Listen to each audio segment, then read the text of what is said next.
Welcome to the AIM Insight e-training series presented by AIM Sports, providing support and training of your AIM Sports products when and where you want it. This module is updating firmware on the MyChron4.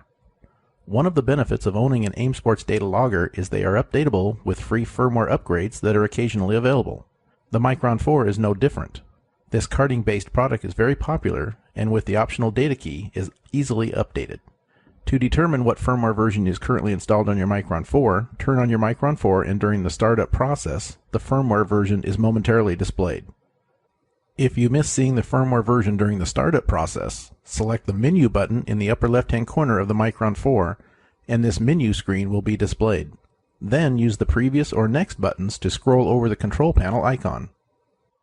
Then select the Enter button in the upper right-hand corner. Then scroll to the System Setup icon and press Enter. Then, by pressing the Down button, scroll to the System Information item and press the Enter button. This opens a page with several bits of information.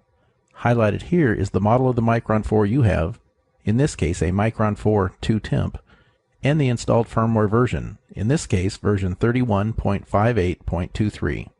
Also shown on this page is the serial number, and in this case showing that this is a USA version of hardware.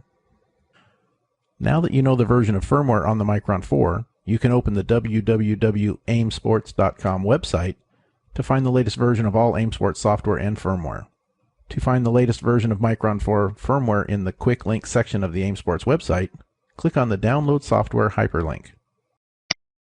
This will open the AIM Sports download page.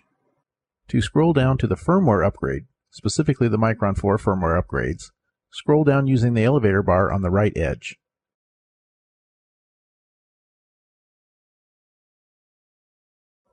Stop when you see the firmware update section. Here you can see that the current version is 31.58.26, and that it is newer than the version on our example MyChron4. You can click on the PDF file that holds the release notes by clicking on the PDF hyperlink. But we are just going to click on the current version hyperlink. Depending on your computer setup, a message similar to this may appear. You can just click on the Save button and save the file onto your computer in a location that you can find again. After saving the file, we will go ahead and minimize the internet browser. Now we need to find the file that we downloaded. I saved it directly to the desktop. Here it is, and to start the process, just double-click on the firmware update icon. Again, depending on your computer and your setup, a message similar to this may open. Go ahead and click on the Run button, as the MyChron4 firmware update file is secure. This opens the update program and shows the versions of firmware updates for the MyChron4, as well as all possible attached hardware. One of the most important parts of the MyChron4 firmware update process is selecting the mode of the update. In the bottom part of this screen, you have three choices on how you want the update process to work once you begin the firmware update process by plugging the data key into the back of the MyChron4. The first choice is to only update the MyChron4 if the firmware update version installed on the data key is newer than what is on the MyChron4.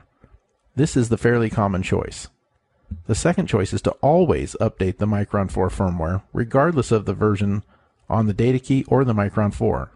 If this choice is selected, every time you plug the key into the MyChron4, it will update or overwrite the MyChron4 firmware. And the third choice is to not update the firmware when the data key is plugged into the MyChron4. This would be your choice if you just want to download the data on your MyChron4 and not update the firmware. Let's select the option that only updates the MyChron4 if the firmware on the data key is newer than what is already installed on the MyChron4. After making the selection and making sure that the data key is plugged into your USB port on your PC, click on the Proceed button. The program then warns you that any data already downloaded onto the data key will be erased as the firmware is loaded onto the key. If you have already retrieved the data from the key and are okay with the data being erased, press the Yes button to move forward. Then the program begins copying the firmware update onto the data key. When the process is complete, a message will open telling you that the data key has been updated with the MyChron4 firmware. Click on the OK button to close the message and finish this part of the firmware update process. At this point, simply unplug the data key from your USB port and then plug it into the expansion port on the back side of your MyChron4. It is the port labeled EXP/PC, and then turn on the MyChron 4 and the firmware will be updated. The ability to update your AIM Sports products is very powerful. As new functions and enhancements are made available, the always free firmware updates are the way to keep your AIM Sports products up to date and working great. For more AIM Insight e-training content and information about upcoming on-site training seminars, visit www.aimsports.com/support, your source for support and training of AIM Sports products when and where you want it.